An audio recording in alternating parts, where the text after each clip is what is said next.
आज 25 जून है। आज ही के दिन वर्ष 1975 में देश में आपातकाल लगा था। इसके बारे में हमारे दर्शकों को कुछ जानकारी दीजिए। 25-26 की रात्रि को जब सब सो चुके थे तो श्रीमती इंदिरा गांधी जी ने उस समय के राष्ट्रपति श्री फखरुद्दीन अली अहमद को सोते हुए जगाकर और बिना उनको पढ़ने का अवसर दिए आपातकाल लगाने के आदेश पर हस्ताक्षर कराए। बड़ा अजीब लगता है कि हमारे लोकतंत्र में on the aid and advice of cabinet काम करना होता है राष्ट्रपति। कोई मंत्रिमंडल की बैठक नहीं हुई और मंत्रिमंडल की बैठक अगले दिन हुई और फखरुद्दीन अली साहब ने हस्ताक्षर करके देश में आंतरिक सुरक्षा के खतरे को देखते हुए आपातकाल की लगाने की घोषणा कर दी। सवेरे कोई अखबार नहीं, रेडियो में कोई न्यूज़ नहीं, सुबह 8 बजे जाके इसकी घोषणा की गई विधिवत। ऐसा समय, क्योंकि मैं उस समय हम लोकनायक जयप्रकाश नारायण के नेतृत्व में आंदोलन चल रहा था। दिल्ली में 25 तारीख को भी एक बहुत बड़ी सभा रामलीला मैदान में हुई थी और उस सभा में जयप्रकाश नारायण जी, अटल बिहारी वाजपेयी जी और अन्य नेताओं ने मंच से घोषणा की थी कि हम लोकतंत्र के अंदर जब इलाहाबाद हाई कोर्ट ने श्रीमती इंदिरा गांधी के चुनाव को अवैध घोषित कर दिया है तो मर्यादा में रहकर इंदिरा जी को अपना इस्तीफा दे देना चाहिए और कांग्रेस पार्टी किसी अन्य को प्रधानमंत्री अपना बनाए। परंतु इंदिरा जी ने तो तय कर रखा था कि कुर्सी नहीं छोड़नी। उनके बेटे, छोटे बेटे ने राजनीति पर घुमा फिराकर कब्जा करने का षड्यंत्र था। देश के अंदर वातावरण बहुत खराब था। महंगाई बढ़ने के कारण लोग असंतुष्ट थे।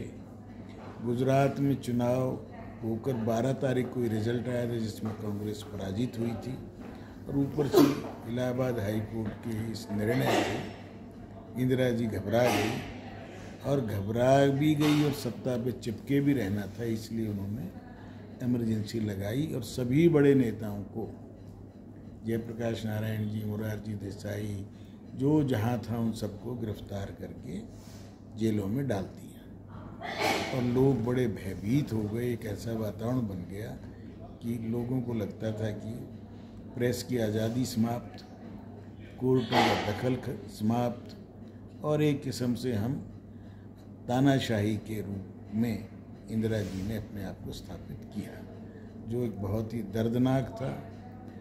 मैं उसका साक्षी रहा।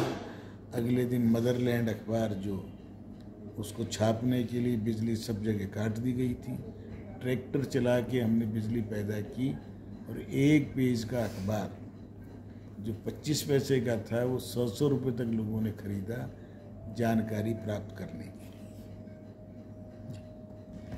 उस समय राजनीतिक वातावरण क्या था जिसके कारण श्रीमती इंदिरा गांधी को इमरजेंसी लगानी पड़ी? 1971 में बांग्लादेश के बनने के कारण लोकसभा चुनाव समय से पूर्व करा था 1 साल और बहुत बड़ी जीत इंदिरा जी के नेतृत्व में कांग्रेस को मिली। परंतु जो युद्ध के कारण महंगाई बढ़ा करती है, जैसे आज भी यूक्रेन और रशिया के कारण बढ़ रही है, उस समय बहुत तेज़ी से महंगाई बढ़ी और 1 साल में ही लोगों का मोह भंग हो गया। गुजरात से आंदोलन शुरू हुआ, विद्यार्थियों ने जब हॉस्टल के रेट बढ़े खाने पीने के, बिहार में आंदोलन बहुत तेज़ी से बढ़ा और उस आंदोलन के कारण इंदिरा जी के मन में एक भय पैदा हुआ। ऊपर से, जैसे मैंने पहले भी बताया, इलाहाबाद हाई कोर्ट की जजमेंट आ गई। इंदिरा जी का लोकसभा का निर्वाचन अवैध घोषित हो गया। गुजरात में कांग्रेस की बड़ी पराजय हुई और मोरारजी भाई के नेतृत्व के में और जनसंघ ने मिलकर अच्छी सरकार बनाई। उसके कारण से वातावरण निश्चित तौर पर कांग्रेस के विरुद्ध था और उसको टैकल किया जा सकता था, कर सकती थी राजनीतिक सूझबूझ से। जो व्यक्ति 3 साल पहले अपने आप को विजेता के रूप में उभरी थी और उसका ये हालत 3 साल में ही हो जाए, ये लोकतंत्र में हुआ करता है। परंतु इंदिरा जी ने उसको सख्ती से दबाने की जो कोशिश की और इमरजेंसी लगाकर इस देश में तानाशाही स्थापित की, उस सारे वातावरण से लोगों को लगता था कि अब कैसे मुक्ति मिले। तो स्वतंत्रता की दूसरी लड़ाई मानकर एक संघर्ष समिति बनी। नानाजी देशमुख उसके अखिल भारतीय संयोजक बने। 2 महीने में उनकी भी गिरफ्तारी होने के बाद वो दायित्व दत्तोपंत ठेंगड़ी जी पे आया। रविंद्र वर्मा केरल के थे, फिर उनके ऊपर आया। परंतु अंदर से सारा राष्ट्रीय स्वयंसेवक संघ के कार्यकर्ताओं ने अपनी रोजाना की शाखाओं को स्थगित करना पड़ा, परंतु अंदर ही अंदर काम करके संगठित करके जुलाई में ही इसका विरोध करने के लिए सत्याग्रह प्रारंभ हुआ। और चांदनी चौक में राजमाता सिंधिया जी ने सबसे पहले आपातकाल में तानाशाही के खिलाफ कई साथियों के साथ सत्याग्रह किया और गिरफ्तारी दी।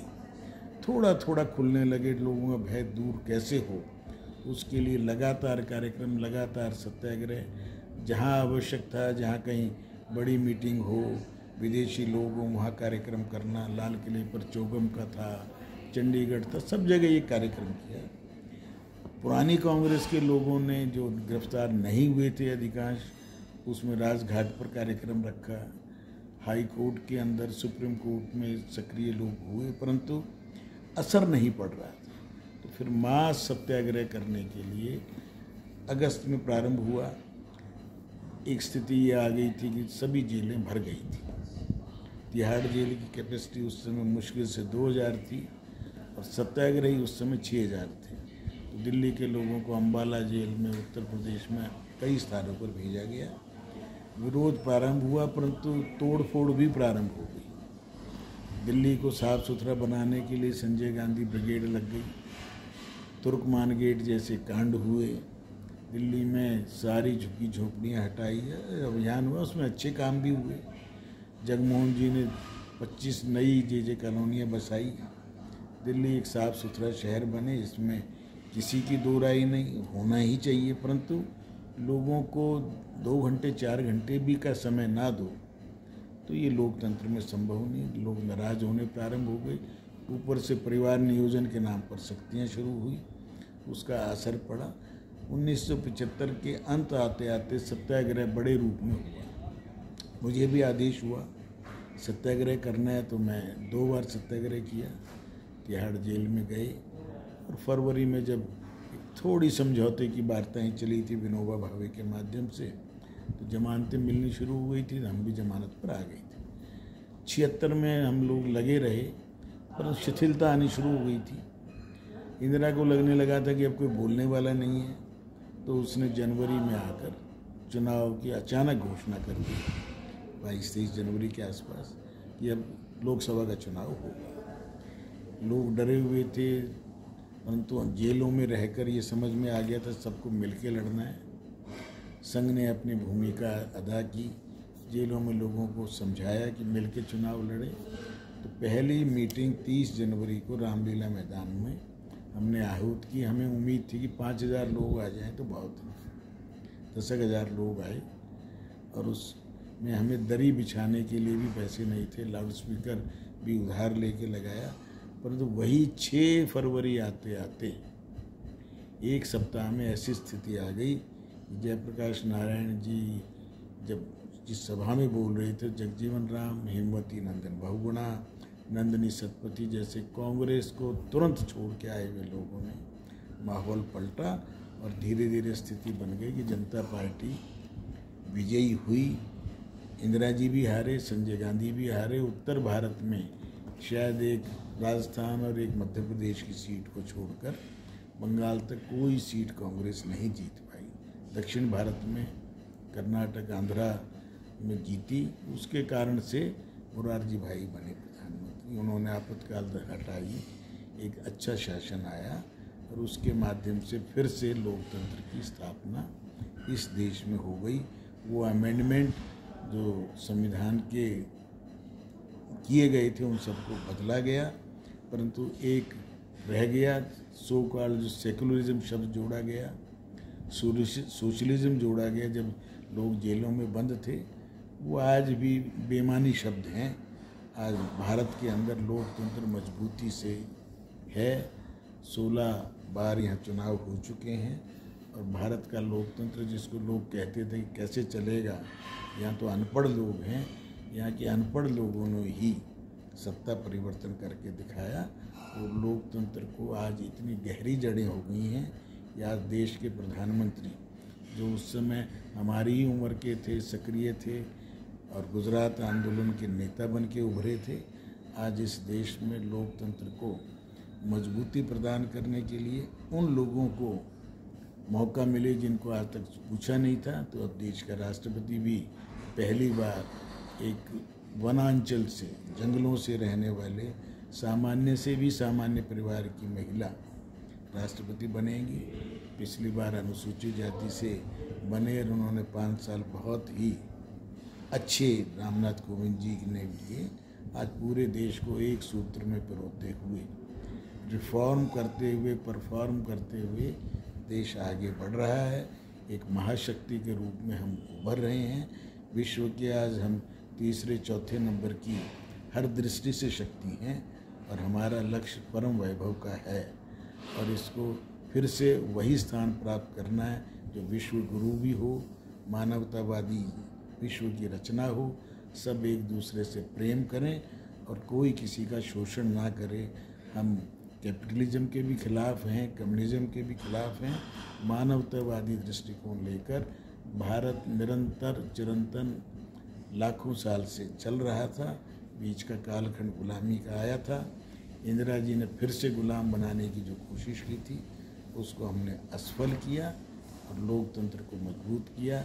इस बात को याद करते हुए, लोकतंत्र सेनानियों को प्रणाम करते हुए जिन्होंने कष्ट सहे देश की इस दूसरी आज़ादी के लिए, उन सब का मैं अभिवादन करता हूँ और भगवान से आशा करता हूँ कि भारत का लोकतंत्र मजबूत से और मजबूत हो और हम सब इस लोकतंत्र के अंदर रहकर सबको समान अवसर देते हुए भारत के संविधान के मुताबिक, जिसको भीमराव अंबेडकर, डॉक्टर राजेंद्र प्रसाद, सरदार पटेल, जवाहरलाल नेहरू ने बहुत ऊंचे ऊंचे विचार लेकर बनाया था, उसमें जो आवश्यक संशोधन है वो अब तक हुए हैं, 100 से ज़्यादा और भी होंगे, क्योंकि हम डायनेमिक सोसाइटी हैं, स्टेटस कोइस्ट नहीं है।